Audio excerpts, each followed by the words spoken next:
Բարի երեկո հարգելի հեռուստադիտող, երեկոյան լուրեր Աբրահամ Գասպարյանի հետ թողարկումն այսօր բացառիկ է նշանակությամբ, տեղանքով, ընտրված վայրով, այսօր տաղավարից դուրս ենք, ինչպես նկատեցիք, ես գտնվում եմ Հայաստանում ամերիկյան համալսարանի հայտնի Փափազյան գրադարանի մի անկյունում, որը վերջերս է գործակցության արդյունք որպես հաստատվել հայտնի ցեղասպանագիտության հայտնի Զորյան ինստիտուտի եւ ամերիկյան համալսարանի միջև այս անկյունը հենց Զորյան ինստիտուտի անկյունը կարելի է համարել հայկական հերոստադաշտի պատմության մեջ աննախադեպ մի իրադարձությամբ, երբ ցեղասպանագիտության եւ մարդու իրավունքների միջազգային պաշտպանության ամենահզոր ինստիտուտներից մեկի, հայկական ինստիտուտներից մեկի Զորյան ինստիտուտի հետ Արմյուզ հերոստաընկերությունը գործակցության նոր դաշտ է բացել, ունենք պայմանավորվածություններ եւ հայոց ցեղասպանությունը վերապրածների, թուրքական արխիվների, հայկական արխիվների եւ տարբեր պետությունների արխիվների, ակադեմիական աշխատությունների, փաստաթղթերի, հուշագրությունների վերաբերյալ մի ամբողջ հսկայական աշխատանք տարած, վերջին 40 տարում հսկայական աշխատանք տարած ինստիտուտի հետ Արմյուզը գործակցում է եւ առաջիկայում մենք նաեւ մեր եթերում հեռարձակել վաղը ամենայն դեպս հայոց ցեղասպանության զոհերի հիշատակման օրը ապրիլի 24-ին նաեւ ցույց ենք տալու ամերիկյան կինեմատոգրաֆի ամենահայտնի, եթե չասեմ առաջին հայ գործչի Ավրորա Մարդիկանյանի բացառիկ հարցազրույցից, վեճամանոց հարցազրույցից որոշ հատվածներ, որոնք հայկական հեռուստայի եթերում կհայտնվեն առաջին անգամ եւ Ավրորա Մարդիկանյանը պատմում է ցեղասպանությունը վերապրած իր այն հուշերը, ականատեսի վկայություն հարցազրույցը ճիշտ է արվել է 3 տասնամյակ առաջ մոտավորապես, բայց դրանից որոշ պատառիկներ Զորյան ինստիտուտը տրամադրել է մեզ, որպեսզի մենք դա ցուցադրենք եւ ապրիլի 24-ի ուղերձը մենք նաեւ փորձենք դիտարկել այն համատեքստում, որը մեծ հաշվով կոչվում է oral history, օրալ պատմություն, որը նորություն է ընդհանրապես հայկական ակադեմիական, գիտական մշակույթում եւ ինչ է նախ նշանակում օրալ պատմություն, ինչ բաղադրիչներ է ներառում, այն ինչ խնդիր է ի վերջո փորձում լուծել նաեւ Զորյան ինստիտուտը այդ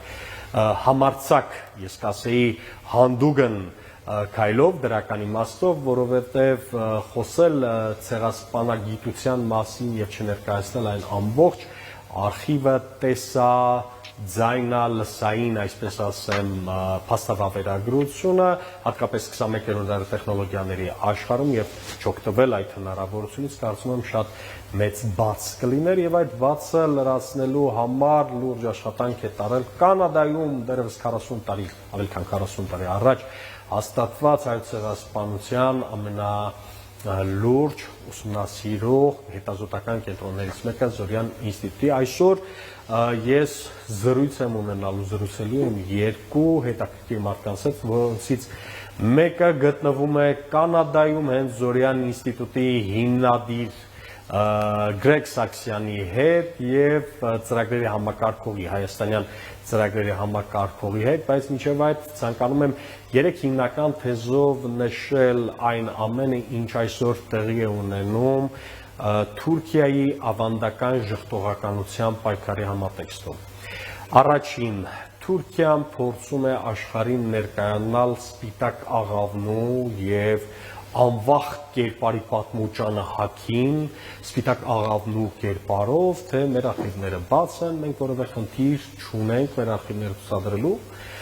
Պարզից էլ պարզ է, որ տասնամյակներ շարունակ թե ցեղասպանագետների, եթե կարելի ասել, կամ genocide scholars, ինչպես ընդունված է անգլերենում ասել, համաշխարհային հարույթը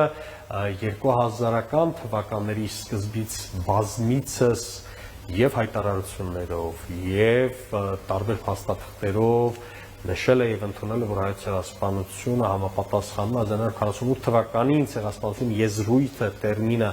գիտական շրջանառության մեջ դրած լե հայտնի պատմաբան Ռաֆայել Լեմկինի սահմանմանը եւ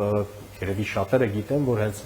Լեմկինի գործածած ցեղասպանություն եզրույթը ստեղծելու կամ շրջանառության մեջ դնելու ներշնչանքը հենց եղել է հայոց ցեղասպանություն 15-23 թվականների իրադարձությունները։ Հիմա Թուրքիան փորձում է յուրաքանչյուր ապրիլի 24, որ մոտենում է, կոնֆերանսներ կազմակերպել եւ ամբողջ աշխարհին ցույց տալ, որ մենք բաց ենք, բացմիտ ենք, մենք ազատ ենք, չունենք որևէ սահմանափակում, հայ պատմաբանները թող գան, թող տեսնեն, պարզեցել պարզ է եւ ես ինքս անձամբ իմ գիտական գործունեության ընթացքում եւ երեկոյան լուրերի տարբեր թողարկումների ընթացքում բազմիցս նշել եմ, որ անցած դարի 50-60-ականներին, երբ Թուրքիան մտել էր, այսպես ասեմ, պետության կառուցման ժխտողական կամ ընդհանրապես նիհիլիզմի դարաշրջան, նաև հայոց ցեղասպանությունը մերժելու, այդ ամբողջը արխիվից մաքրելու, մաքրագործելու փուլ, տարբեր հետախուզական տեղեկություններով, որոնք նաև թուրք պատմաբանների, թուրք գիտնականների ջանքերով դրվեցին շրջանառության մեջ, Թուրքիայի հատուկ ծառայությունները եւ պատմությունը մաքրագործելով զբաղվող գիտնականները հայոց ցեղասպանության վերաբերյալ արժանահավատ փաստաթղթերը, խոսքը վերաբերում է 1912-23 թվականների այդ մեկ տասնամյակի ընթացքում, երբ իշխանությունում էր Իթիադվեթերակի միություն եւ առաջադիմություն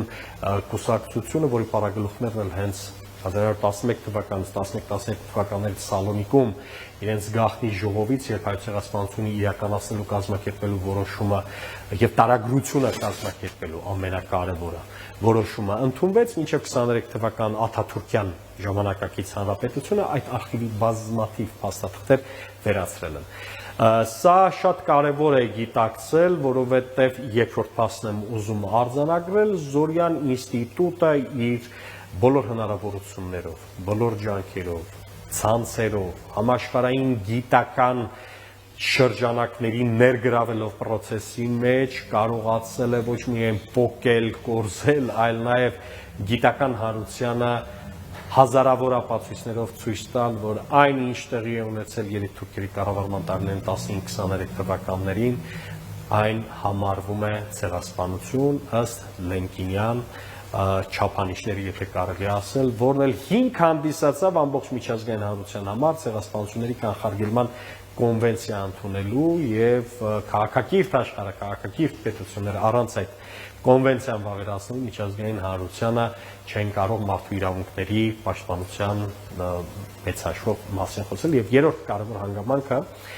մեր օրերում հատկապես հետպատերազմյան Արցախում եւ Հայաստանում մեր անվտանգային միջավայրը այնպես է խեղվել, այնպես է դարձել զգայուն մեր տարածաշրջանի անվտանգությունը, որ Սյունիքից մինչև Տավուշ Հայաստանի Հանրապետության գլխին կանգնած է պանթուրանիզմի, պանթուրքիզմի վտանգի վերագործարկումը, հատկապես հաշվի առնելով զույգ թշնամի պետությունների, հորիզոնական թշնամի պետությունների, Թուրքիայի եւ Ադրբեջանի ազգային անվտանգության ռազմավարություններում ամրագրված այն դրույթները, ըստ որոնց Հայաստանը դեռ շարունակում է մնալ թշնամի պետություն։ Բայց միաժամանակ Թուրքիան տարբեր հայտարարություններով հանդես է գալիս Հայաստանի հետ բարեկամություն անելու, Հայաստանը ներգրավելու տարածաշրջանային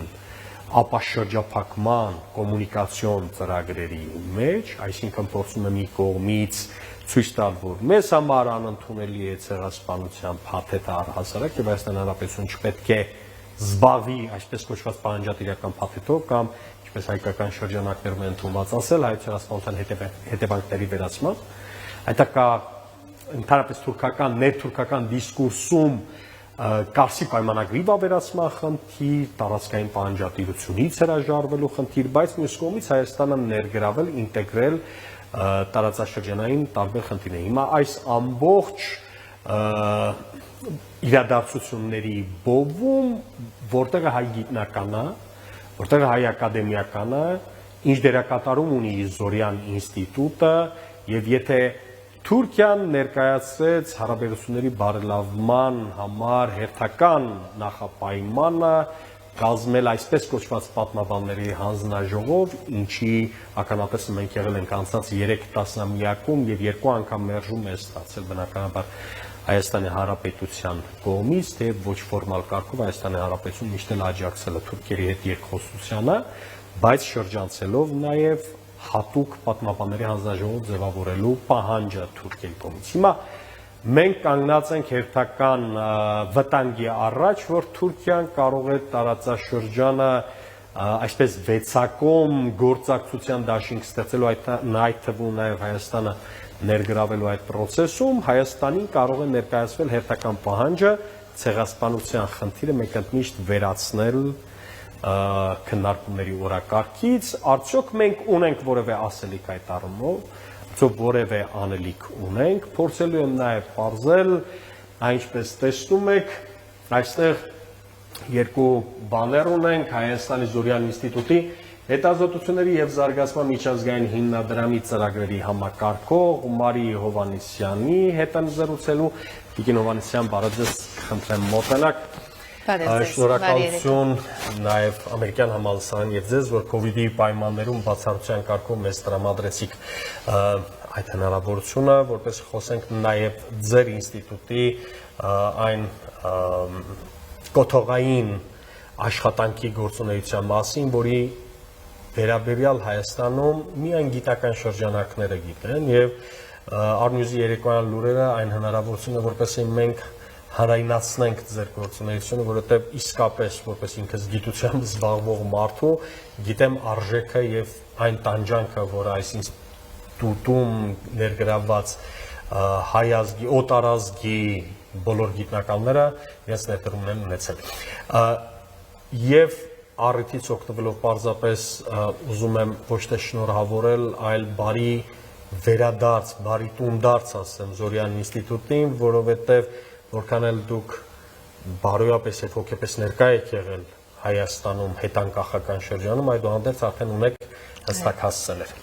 Բարի երեկո, շնորհակալ եմ մեզ հյուրընկալելու համար։ Այո, մենք գտնվում ենք Հայաստանի ամերիկյան համալսարանի Փափազյան գրադարանում, բայց այս փոքրիկ գողտրիկ անկյունը պատկանում է Հայաստանի Զորյան ինստիտուտ հետազոտությունների եւ զարգացման միջազգային հիմնադրամին,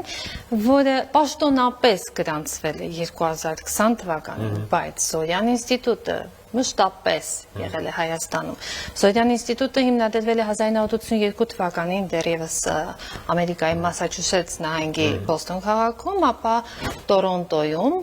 1984 թվականին եւ հիմնադրման օրվանից ի վեր Զորյան ինստիտուտի պատասխանատուները նախաձեռնել են հայոց ցեղասպանության վերապրածների բանավոր պատմության նախագծի ստեղծմանը։ Եվ այնինչ մենք կոչում ենք oral history։ Այո, եթե հայերեն թարգմանաբար ասենք, բանավոր պատմություն, բանավոր պատմություն։ Բանավոր պատմությունը բոլոր ժամանակներում խիստ կարևոր եւ արդիական է, որովհետեւ վերապրողների շուրթերով, ժամանակակիցների շուրթերով կարողանում ենք տվյալ ժամանակաշրջանի անաչառ արձանագրում եւ փաստագրում կատարել։ Բանավոր պատմությունը համաշխարհային գիտական հանրության շրջանում ընդունված է համարել որպես վալիդ փաստ, որի հիմքով կարելի է ստեղծել բազմաթիվ ակադեմիական աշխատություններ։ Անշուշտ, եւ հատկապես այս բանավոր պատմության արխիվով, ինչու, որովհետեւ այն հարցաշարը, որը ներկայացվել է հարցվողներին, իսկ Զորյան ինստիտուտի բանավոր պատմությանը հարցվել են, հարցազրույցի մասնակցել են 786 վերապրող։ 786 վերապրող։ Որից ունենք մենք 3000 ժամ տեսաձայնագրված նյութ։ Եվ դա ամենամեծն է աշխարհում հայոց ցեղասպանության վերապրածների ամենամեծ արխիվը։ Ամենամեծ տեսաձայնագրված արխիվը, երբ վերապրողը ինքը իր շուրթերով պատմում է ինչերի միջով է անցել, բայց հայոց ցեղասպանության բանավոր պատմության այս արխիվում մենք խոսում ենք ոչ միայն ցեղասպանության բուն գործողությունների մասին, դաշնությունների բռնությունների, դրանից առաջ ինչպես են ապրել, հետո ինչպես, այսինքն մի ամբողջ հարցաշար է կազմվել մասնագետների կողմից հայազգի օտարազգի, որը հնարավորություն խոսենք օրինակով Վանեցի մի տատիկ, որը վերապրել է ցեղասպանություն, այդ ժամանակ փոքր է եղել, գուցե աղոտ հիշողություններ, բայց դուք ունեցել եք հնարավորություն այդ ամբողջ տեղեկությունները ճշգրտելու եւ համադրելու այլ վերապրածների Անշուշտ, որովհետև եղել են հարցազրույցներ եւ հարցազրույցներին մասնակցած վերապրողները տարբեր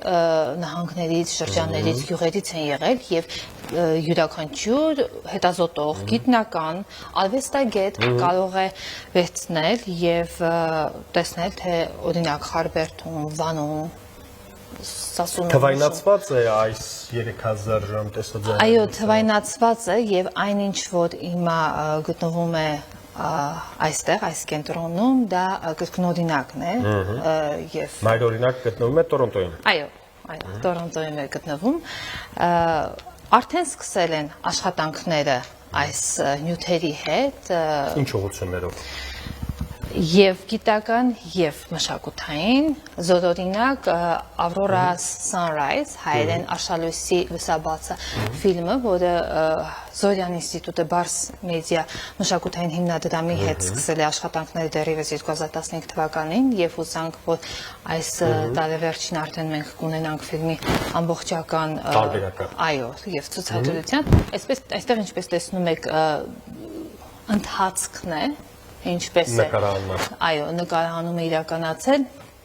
նկարահանումները իրականացել են եւ Երևանում եւ Եվրոպայում եւ Ամերիկայում եւ Կանադայում հասցրել եք որքան հնարավոր է շատ վերապրածների որքան շատ կարողացել են գտնել բոլորին որքան պետություն գիտի այդ ամենի մասին կարծում եմ քչերը բայց աշխատանքները Եթե հաշվի առնենք փաստը, որ Հայաստանի Հանրապետությունում դուք որպես ինստիտուտ պաշտոնապես վերջին 1 տարին է ինչ կաք, բայց մինչև այդ նեցուկ կանգնել են ձեզ, փորձել են ձեր արխիվից օգտվել, հանրայնացնել, հանրահռչակել ի վերջո այս թեման թվով։ Զորյան ինստիտուտը ինքն է մշտապես փորձել ներկայացնել եւ ներգրավել գիտնականների, հետազոտողների այս աշխատանքներում։ Ովքեր են, ինչ դրամաչափի գիտնականներ են։ Նայեք, մենք աշխատում ենք թե հայազգի եւ թե օտարազգի գիտնականների հետ եւ աշխարհահռչակ գիտնականների հետ, ինչպիսին է օրինակ Վիլյամ Շաբաս, Ռոջեր Սմիթը եւ Յայր Օրոնը, ում գրքերը մենք հրատարակել ենք եւ ես շատ կուզենայի որ մենք խոսեինք նաեւ մեր վերջին հրատարակության մասին։ Մեր վերջին հրատարակության մասին խոսելու ենք կարճատև դադարից հետո, խնդրում եմ սպասեք։ Կարճատև դադար, որից հետո կվերադառնանք Հայաստանում ամերիկյան համալսարանի Փափազյան գրադարանի այս գողտրիկ անկյունը, որը հատկացված է ցեղասպանագիտության հայկական ամենահայտնի ինստիտուտին, Զորյան ինստիտուտին եւ կզրուցեմ, շարունակեմ զրուցել հիմնադրամի ծրագրերի պատասխանատու Մարի Հովհաննիսյանի հետ, չփոխեք, սպասեք մեզ։ Շնորհակալություն, որ շարունակում եք հետևել մեզ, դուք դիտում եք երեկոյան լուրեր Աբրահամ Գասպարյանի հետ, այսօր իմ թողարկումը բացառիկ է տաղավարից դուրս, գտնում եմ ամերիկյան համալսարանի Փափազյան գրադարանի այն անկյունում, որը հատկացված է ցեղասպանագիտության հետազոտությունների հայկական ամենամեծ ինստիտուտին, որի ծրագրերի ղեկավար Մարի Հարությունյանի հետ էլ դադարից առաջ զրուցում էի, շարունակում եմ զրույցը, Տիկին Հովհաննիսյան Խոսենք թվերով, գործակցության մասին, արդյոք Տորոնտոյում, ընդհանրապես Կանադայում ունեք գործընկերներ, բացի այն հայտնի հեղինակությունները, ազգանունները, որ քիչ առաջ տվեցիք, ասացիք, ինչ ինստիտուտներ կան, որոնց հետ դուք գործակցում եք եւ հայկական այսպես ասեմ, գիտական մտքի կամ համաշխարհային ցեղասպանագիտական մտքի input ապահովում եք, մեծ հաշվով մուտք տալիս եք, որպեսզի ստանաք նաև գիտական ելք։ Անշուշտ, իր հիմնադրման օրվանից ի վեր Զորյան ինստիտուտը մշտապես համագործակցել է աշխարհի տարբեր կենտրոնների հետ, իհարկե լինելով շատ selective իր ընտրության մեջ, որովհետև Զորյան ինստիտուտի համար խիստ կարևոր է պահպանել զուտ գիտական անաչառությունը եւ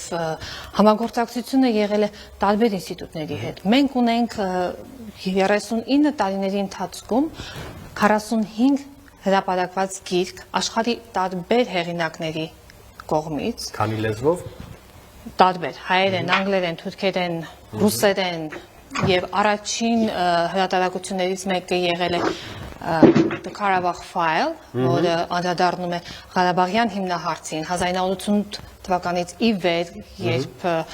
արդեն կար շարժումը Զորյան ինստիտուտը նախաձեռնել է եւ իր ջանքերով հրատարակել է Իրավական հիմնավորումներն են այստեղ։ նաեւ եւ փաստական տվյալներ։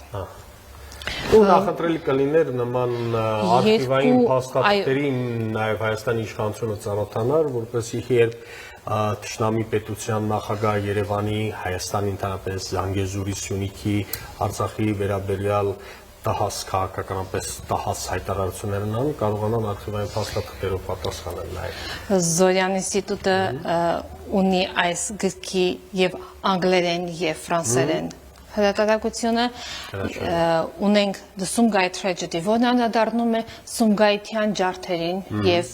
վերապտողների հետ կատարված հարցազրույցները ամբողջությամբ վերահանում այն վայրագությունները, որոնք տեղ են ունեցել այդ ժամանակ։ Տեսա ձայնագրված են Եվ բանավոր եւ գրավոր հարցազրույցներ մենք ունենք եւ անշուշտ Զորյան ինստիտուտը հիմա արդեն գտնվելով հայրենիքում նախաձեռնում է նաև թարգմանչական գործունեություն եւ այն կոթողային իհարկե բոլորը արժեքավոր են, բայց կոթողային եւ Իմ աչքից չվրիպեց Տիկին Հովհաննիսյան այս աշխատությունը Judgment at Istanbul դատավարություն Ստամբուլում խնդրեի ներկայացնեք Աշխարհը գիտի թե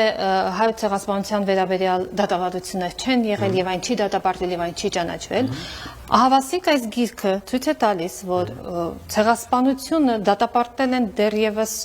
թուրքերը իրենք առաջինն են եղել եւ Վահագն Դադարյանը Թաներ Աքչամի հետ միասին անդրադառնում է 1915-21 եւ 26 թվականներին տեղի ունեցած դատավարություններին եւ բացառիկ արխիվային փաստաթղթեր Օսմանյան հաստատղթեր, որոնք չեն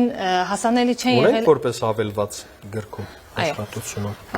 որոնք հասանելի չեն եղել անգամ թուրք հետազոտողների նրանք կարողացել են գաղթագողի ճանապարհներով իրենց հմտություններով գիտական հմտություններով ձեռք բերել եւ ահա ստեղծել այս կոթողային աշխատությունը որը անցած տարի թարգմանվեց նաև ռուսերեն Այս երկրորդ աշխատությունը Collective and State Violence in Turkey հավաքական եւ պետական վերջին հրատարակությունն է 16 անկախ օտարազգի գիտնականների հեղինակությամբ որը ցույց է տալիս որ հայոց ընդհանրապես բռնությունը թուրքական մշակույթի մեջ է թուրքական մշակույթի մի մաս է եւ այն տեղի ունեցել 12-ից 23 թվականներին եւ դրանից առաջ փորկմազնել կա փաստորեն հետաքրքիր է Ռայմոնդ Գևորգյան նաեւ Ջորջ Շիրինյան այո Ռիֆատ Բալի հետաքրքիր անուններ են իդեպ ուզում եմ ասել որ այն թուրք մտավորականները որոնք այստեղ որոնց ազգանունները ինձ հանդիպեց նրանք ցեղասպանագիտության առումով ոչ միայն նշանակալի ներդրում են ունեցել այլ նաեւ այդ տաբուն ցեղասպանության տաբուն ջարդողներ են եղել Թուրքիայում ո՞ն Թուրքիայում եւ նրանց աշխատանքներով եւս ապացուցվում է որ violence-ը բռնությունը Թուրքիայի հավաքական մշակույթի մի մաս է կազմում այո Զորյան ինստիտուտը նախաձեռնել է նաև գիտական ամսագրերի հրատարակություն եւ 1991 թվականին առաջիններից էր որ սկսեց թուրքագիտությամբ զբաղվել 1991 թվականին սկսեցին Diaspora a Journal of Transitional Justice Turk անդր ազգային հետազոտություններ ուսումնասիրություններ ամսագրի հրատարակությունը եւ ապա տարիներ անց 2005 թվականին այստեղ շատ իմ ուշադրությունից չվրիպեց այս երկու փաստաթղթերը որոնց բաներային տարբերակն ենք ցույց տալիս պիտի խնդրեմ մեր օպերատորին հնարավորինս խոշոր պլանով ցույց տա ինչ փաստաթղթեր են Ներողություն Աբրահամ, ինչ փաստաթղթերին անդրադառնալը երկու փաստ թվերով մեր ակադեմիական ամսագրերի մասին 657 գրաքննված հոդված է տպագրել Զորյան ինստիտուտը ավելի քան 110 հեղինակների, աշխարհահռչակ հեղինակների կողմից այս երկու ամսագրերով, որոնք սկզբում Genocide Studies International համագործակցել է Oxford University Press-ի հետ, իսկ հիմա արդեն Toronto համալսարանի հետ։ Արդյունքը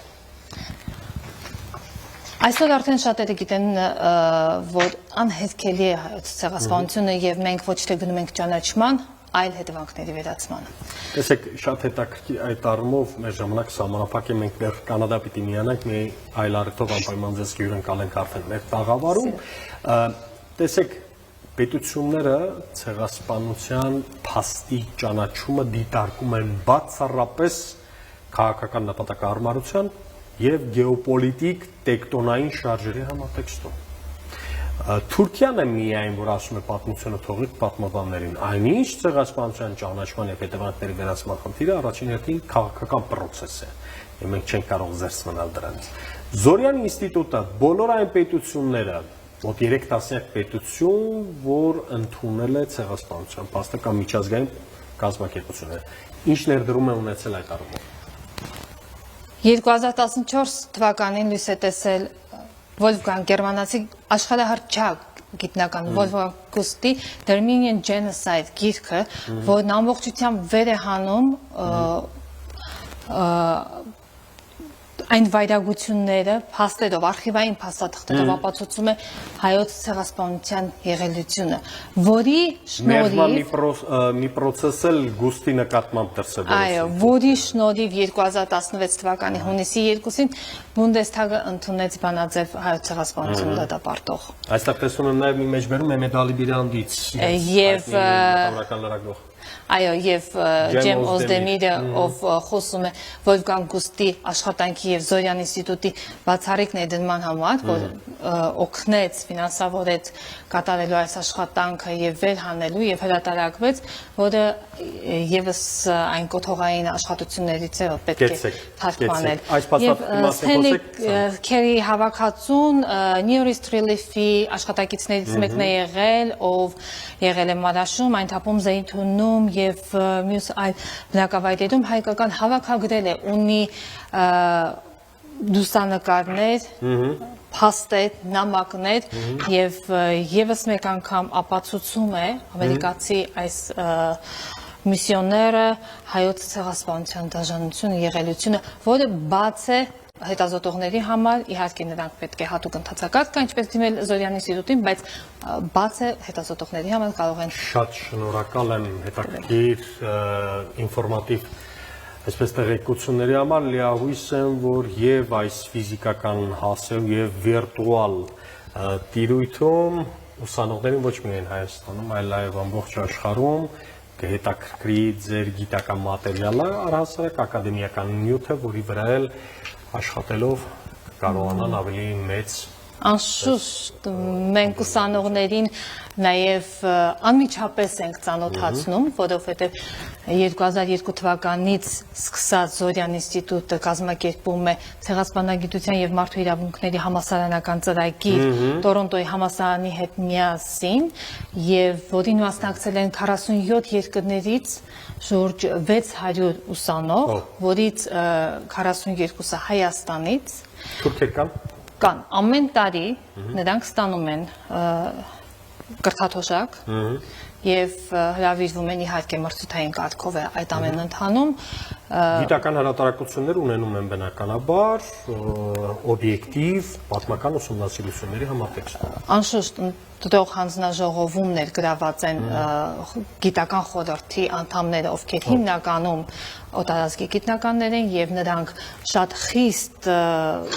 ընտրական process են անցնում ուսանողները, դիմորդները։ Եթե միտեղ Ռոջեր Սմիթ կա, բարձր է արդեն։ Եվ գալիս են մասնակցում են դասընթացին, ես եւս մասնակցել եմ այդպես եմ միացել Զորյան ինստիտուտին 2014 թվականին եւ գալիս են լսում են Ռոջեր Սմիթի պես գիտնականներին, ով խոսում է ժխտողականության մասին, նրա վտանգավորության մասին, նրա հետևանքների մասին, լսում են Վիլյամ Շաբասին, Յայիր Օրդունին, Ռիչարդ Հովանեսյանն է մեզ նաև դասավանդել։ Շատ շնորհակալ եմ հետաքրքիր տեղեկությունների համար։ Ես հիմա պիտի միանամ Տորոնտո, Կանադա եւ զրուցեմ Զորյան ինստիտուտի, ձեզ եմ շնորհակալ, Զորյան ինստիտուտի հիմնադիր Գրեգ Սարգսյանի հետ։ Պարոն Սարգսյան, բարև ձեզ։ Բարև ձեզ։ Պարոն Սարգսյան,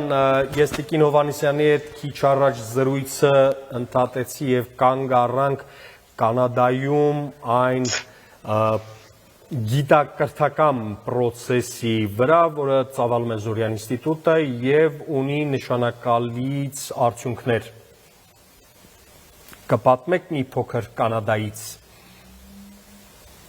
Նախ ողջունում եմ մեր քաչ եւ մարդական ժողովրդին Հայաստանի եւ Արցախի մեջ։ Մենք սպիրկի մեջ ցավագից ենք ծեր ունեցած տրոմային Արցախի բادرազմի արդյունքով, բայց նաեւ բոլորս հույսով ենք, որ պիտի վերածնվենք քնիգի նման քաչարող եւ միասնական։ Շնորհակալություն։ Պարոն Սարգսյան, խնդրում եմ մեր ժամանակը սահմանափակ է, խնդրում եմ պատմեք Կանադայում Զորյան ինստիտուտի իրականացրած ծրագրերի մասին, գիտակրթական բնագավառում, որոնք վերաբերում են ցեղասպանագիտության առհասարակ։ Նախ բادرեմ թե ինչն է պատճառը, որ Զորյան հիմնարկը հաստատվեցավ 1970-ական թվականներուն մի փոքր խումբ երիտասարդներ մտահոգված պատմության, ինքնության եւ ազգի իրենց աբակայի վերաբերյալ հարցերով եկան այն եզրակացության, որ իրենց համար կարեւոր է ունենալ գետրոմը հայկական իրականության մասին քննադատական մոտեցումներով մտածելու գետրոմը հաստատել։ Այս անհատները ցերնամուխ եղան այնպիսի ինստիտուտի հաստատման ապարին, որ հնարավորությունը պիտի դար ազատ եւ քննադատական մտածողության ֆորումը հիմնել, որովհետեւ իրենց ժողովրդի հուզող ժամանակակից խնդիրներու վերաբերյալ քիդական վերլուծական եւ օբյեկտիվ կորզընթացի միջոցով ուսումնասիրել, հասկանալ եւ հասկանալ կորձոնները եւ աստակները։ Պարոն Սարգսյան,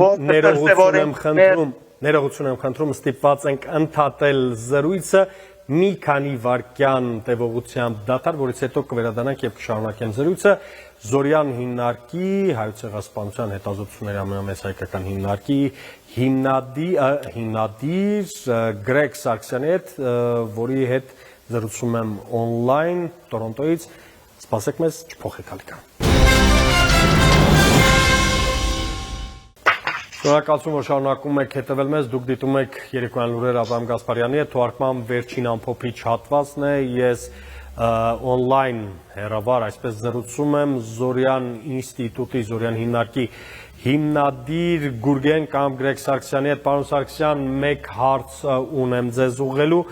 այսօրվա Հայաստանի անվտանգային վիճակը հաշվի առնելով, Արցախի շուրջ ստեղծված վիճակը հաշվի առնելով,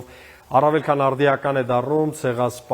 ցեղասպանության թեմայի մատուցումը եւ Հայաստանում եւ ամբողջ աշխարհում։ Զորյան ինստիտուտը ունի որևէ հստակ մեխանիզմ կամ մեթոդաբանություն այդ ամբողջը